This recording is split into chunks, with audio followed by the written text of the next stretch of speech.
Good evening, everybody. Christine Barconi back here in our NBC4i streaming studio for the fourth and final night of the DNC. A DNC like we have never seen, mostly virtual, lots going on. Let me pull up. We have a special guest tonight. Lou Gentile is joining us. He is a Democratic strategist who is often on the spectrum with Colleen Marshall. Lou, welcome. Thank you for being with us. And you had just mentioned to me when we were talking off camera that you have been to almost every political convention uh, in Since this 2000. decade. Well, in Yeah. 2 decades. So, kind of like, what's this like for you, not being able to be there tonight in Minneapolis?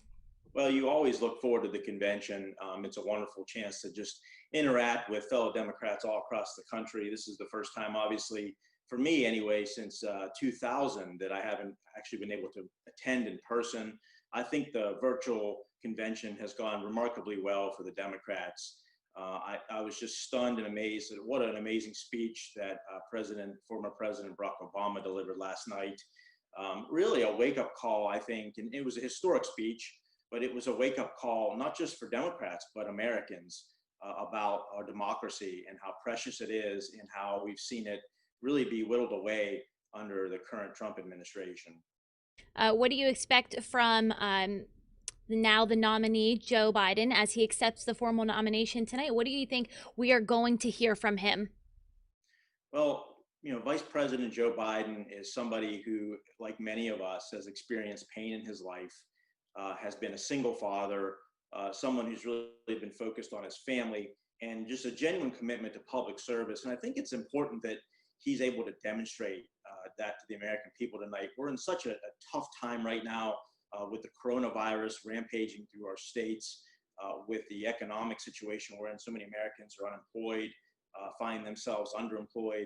And I think Joe Biden, really, because of his life experience, is going to be able to speak to that and show America that he does have a future to get us out of this pandemic, to restore our economy. He and Barack Obama have done it before. They can do it again. So I think he needs to demonstrate the kind of person he is, that he leads with his values. And his values are informed because of his life experience. And furthermore, I think he has to make sure that he's speaking not only to Democrats, but also to people in states like Wisconsin, like farmers in Wisconsin, and factory workers in places like Ohio and Michigan, because it is important that in the Rust Belt in particular, that Democrats are competitive and win. That's what this race really is going to come down to.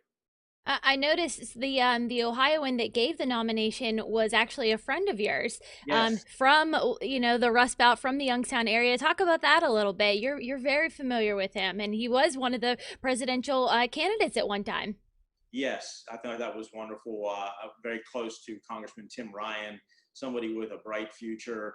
My former colleague, State Representative Kathleen Clyde, also was featured at the convention. But it was great to see Tim Ryan sort of representing a very crucial part of Ohio where Democrats need to be competitive and can be. And I think Joe Biden's life story, what he's sacrificed, what he's gone through with losing his wife and children, and then his son Beau, I think that really resonates with the American people. And I think tonight in this speech, he can demonstrate who he really is, convince the American people that he can lead us out of this mess, provide a vision for the future.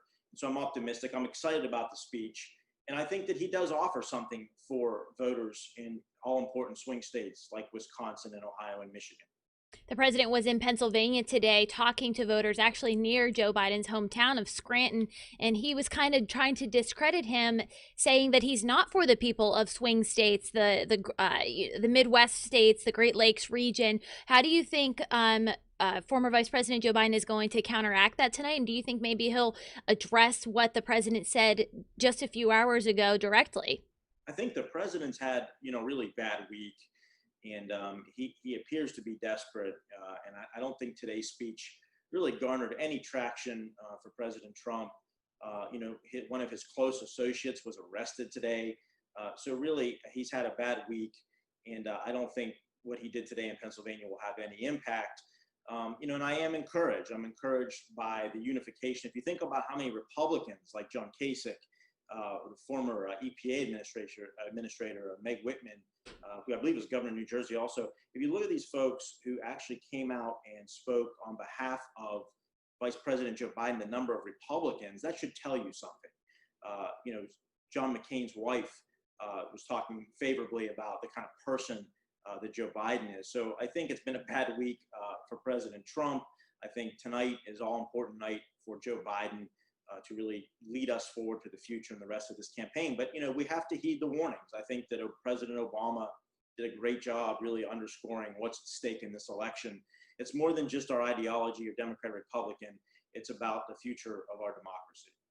Do you think the president's comments about Goodyear and the Akron factory there are going to have an impact on the election? I had to ask you about that.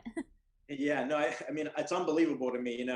I served 6 years in the state legislature, 4 years working for Governor Strickland, worked on campaigns and in elections for nearly a decade before that.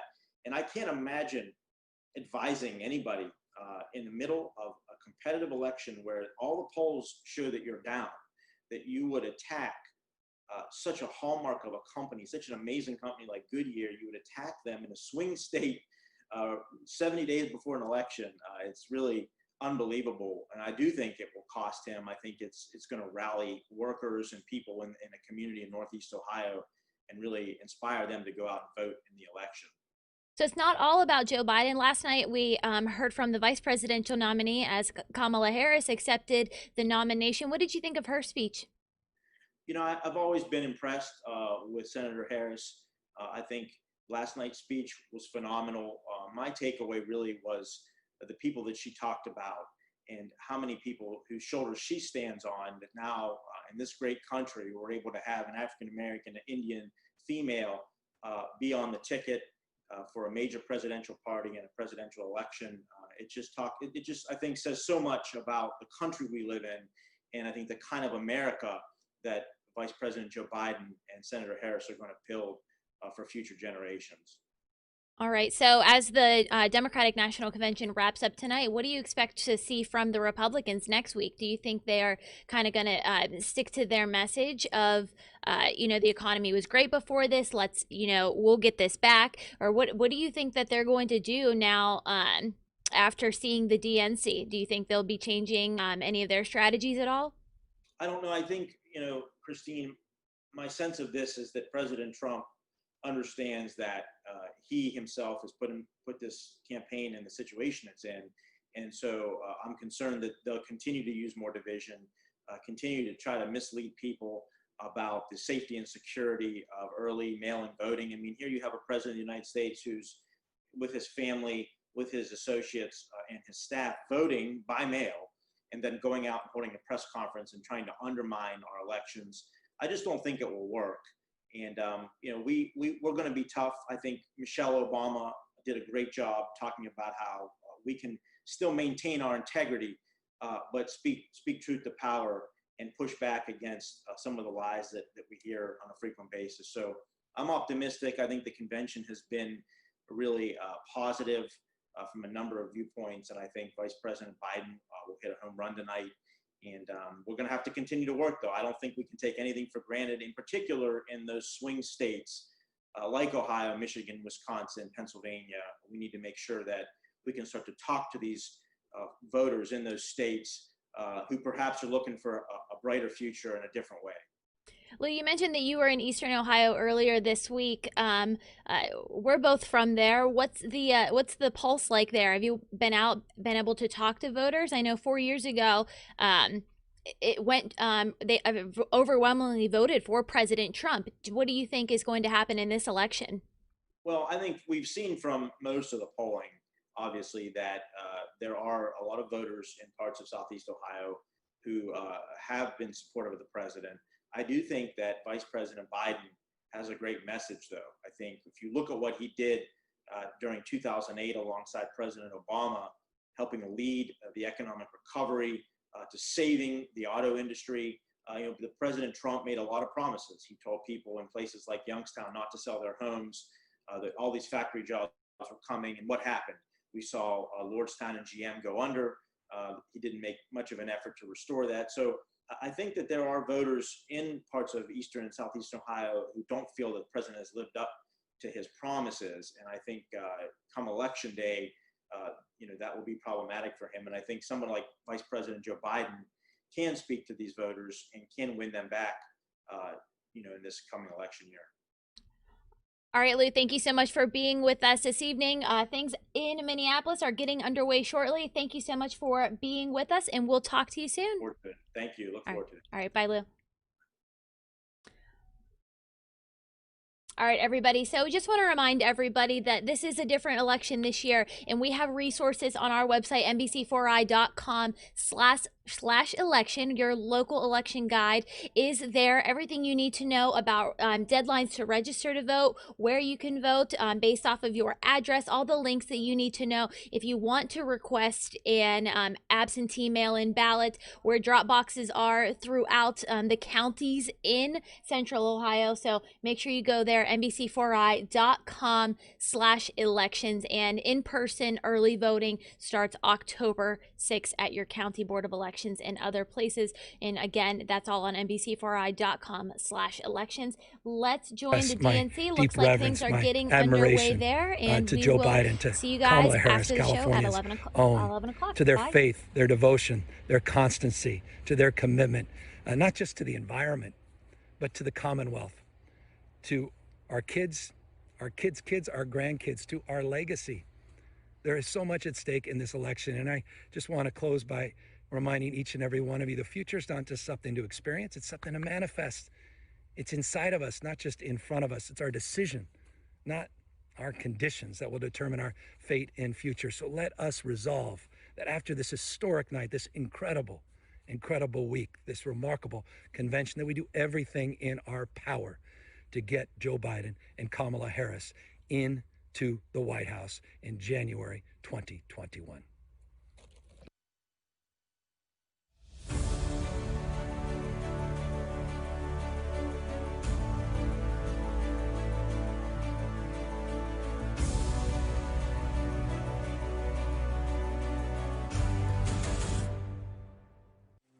America's an idea stronger than any army, bigger than any ocean, more powerful than any dictator or tyrant.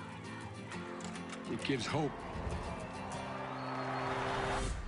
In this nation, we believe in honesty, decency, treating everyone with respect, giving everyone a fair shot, leaving nobody behind, giving hate no safe harbor, leading by the power of our example, not by the example of our power. That's allowed us to stand as a beacon to the world, being part of something bigger than ourselves. It's a code. It's a uniquely American code. The most powerful idea in the history of the world. The American creed, that we're all created equal, I think beats in the heart of the people of this country.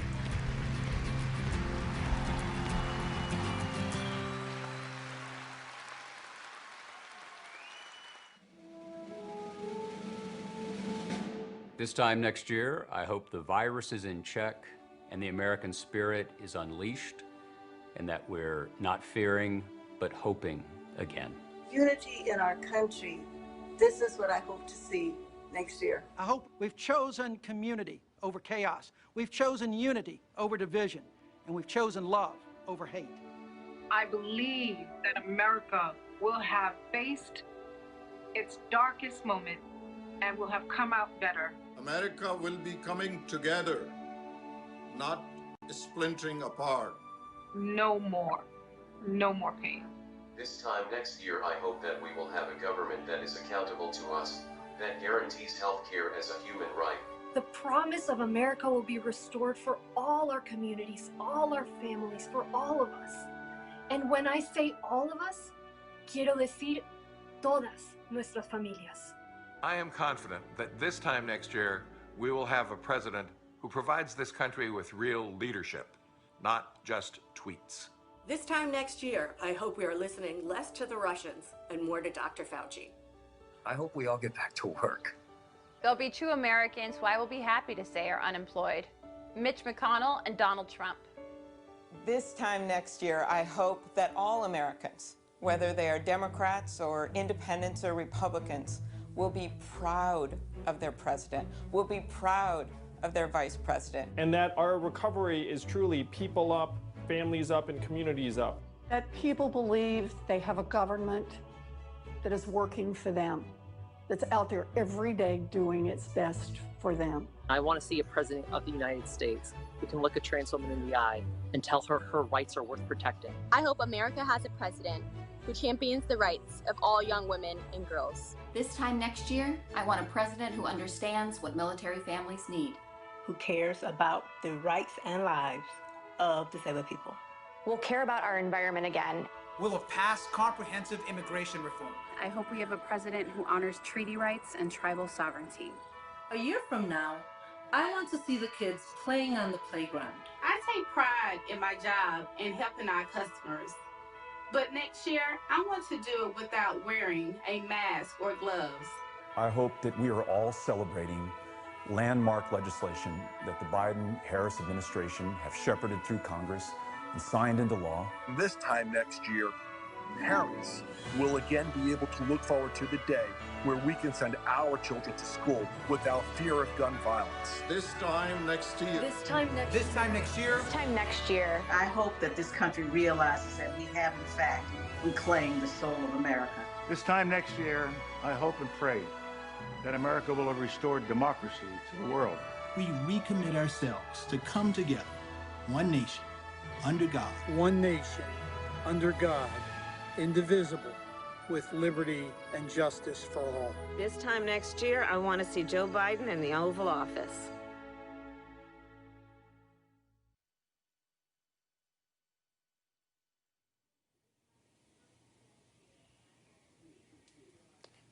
Hello, America. I'm Andrew Yang. You might know me as the guy who ran for president talking about math and the future.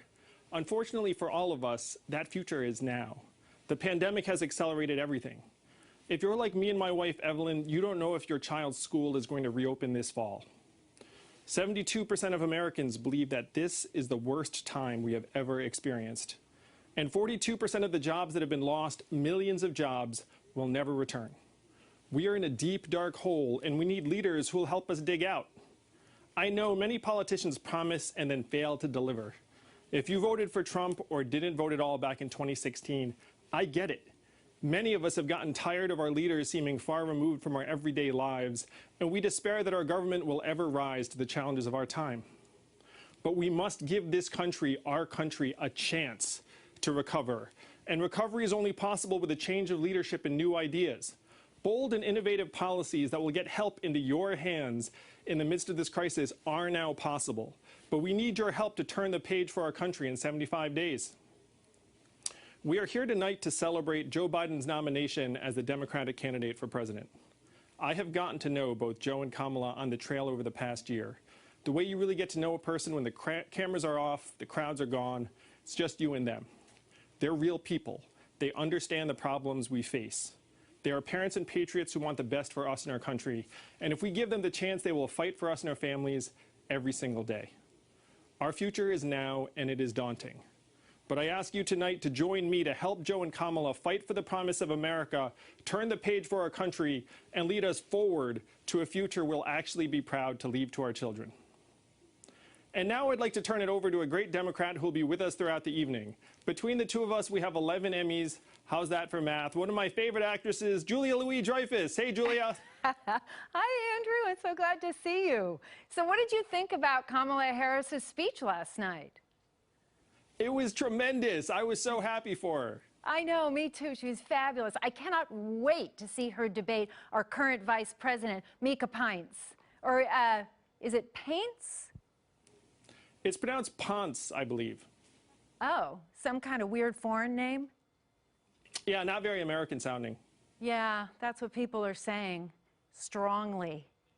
Well, thank you, Andrew, and please give my regards to the gang. I will. They're right in the next room. Have a great night, Julia. Thank you so much. Good evening, America, and welcome to the fourth night of the 2020 Democratic National Convention, Uniting America. Okay, these last few nights have been going so well, we've decided to add a fifth night where we will just play Michelle Obama's speech on a loop. I first met Joe Biden when I was doing my show, Veep. I played the vice president, and he was in fact, the vice president, and we hit it off immediately. Soon after, I was asked to be on the cover of a magazine. Remember those? And I was so excited. It was like, oh, what's it going to be? People or Vogue or Rolling Stone? Well, it turns out it was for Arrive, the official onboard magazine of Amtrak, which nobody ever reads, even though it's free. And the day it came out, my phone rang, and it was the vice president telling me he loved the cover and the whole article, and that it was one of the best issues of Arrive he had ever read. And that is just one of the many reasons that I wanted to be here tonight for Joe. And to remind you that Joe Biden not only knows how to read, but also he reads everything. You know, I am no policy expert, and I certainly don't pretend to be one, but I have a gut feeling about fairness and what's right, and that is why I am so excited that just in a little while we're going to hear from Joe Biden about his plans for America. Plans for a strong economy that helps working people and small businesses, not just billionaires, and plans to raise the wages for the nurses and teachers and grocery workers that are getting us through this crisis. God love them. So, how can you help Joe? It's super simple. Vote. Right now, you can text VOTE to 30330 to learn about all of your voting options and make the best plan for how to vote in your community, wherever you are. An easy way to remember 30330 is that's the year Donald Trump will finally release his tax returns. If we all vote, there is nothing Facebook, Fox News, and Vladimir Putin can do to stop us. But first, let's reaffirm the all-American values that our party and Joe Biden stand for. This time, do it while you're smiling, okay? All right, ready? And action. I pledge allegiance to the flag of the United States of America and to a republic for which it stands, one nation, under God, indivisible, with liberty and justice for all. Awesome. Cut it. Okay.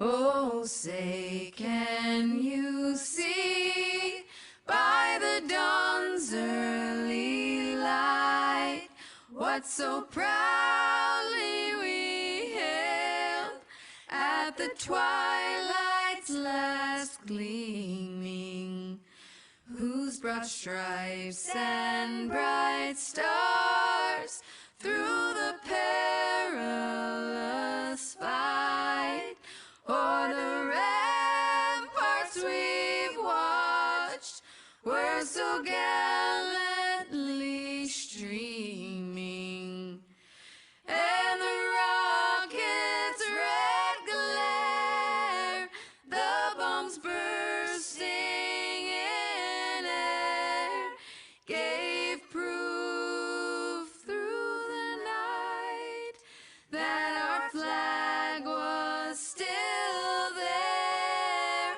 Oh, say, does that star-spangled banner yet wave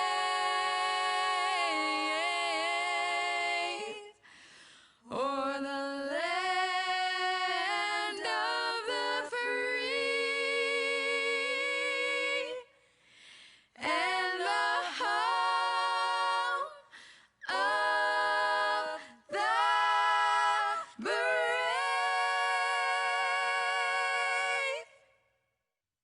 Good evening.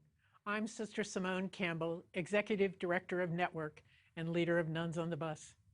Tonight marks an important next chapter in our story of who we will become as a nation. So I speak to you with a sense of urgency and hope, knowing the difficult work ahead, but grounded in my faith. The very first paragraph of the scripture that informs the three Abrahamic traditions tells us the divine spirit breathed over the waters of chaos and brought forth a new creation. Encouraged by this promise that a new creation can come from chaos, let us pray.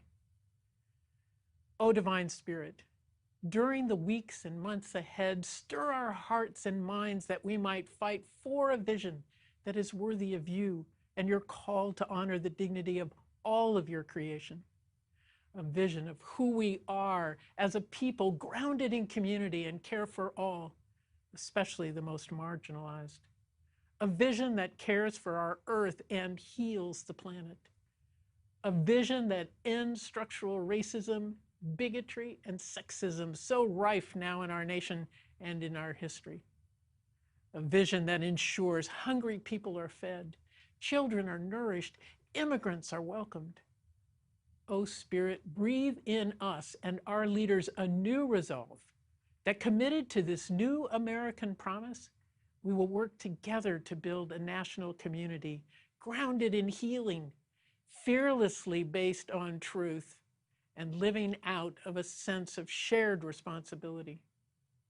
In the name of all that is holy, O Spirit, bring out of this time of global and national chaos a new creation, a new community that can, with your help, realize this new promise that we affirm tonight. And so, with profound hope, let we the people say, Amen.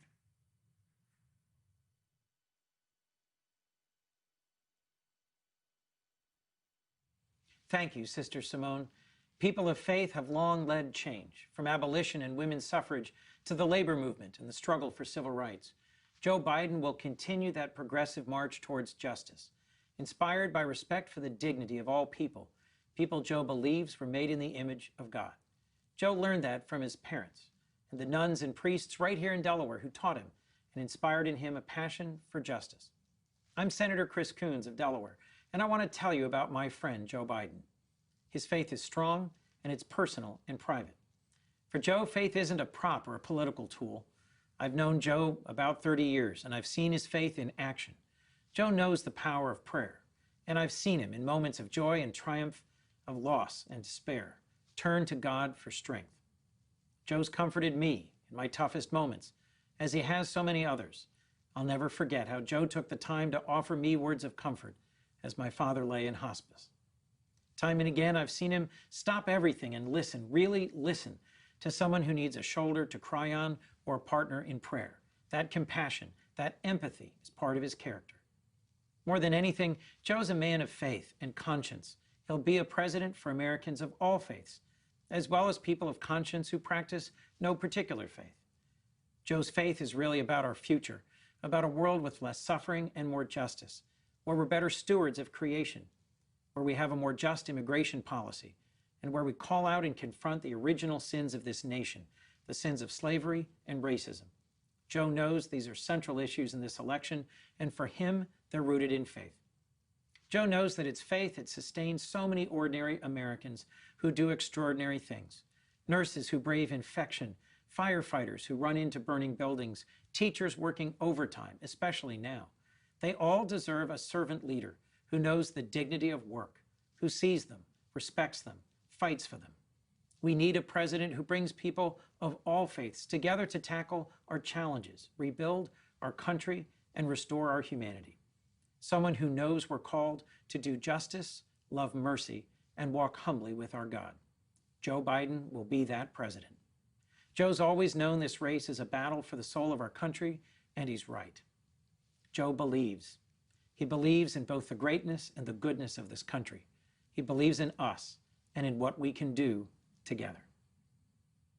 My question is, what is your faith, and how would you use your faith in making decisions for our nation? Well, Reverend, I kind of know what it's like to lose family. And my heart goes out to you. If you may remember, after Barack and Michelle and I were there, and my family, I came back on that Sunday, the regular service, because I had just lost my son. And I wanted some hope, because what you all did was astounding. I don't know if you all know this.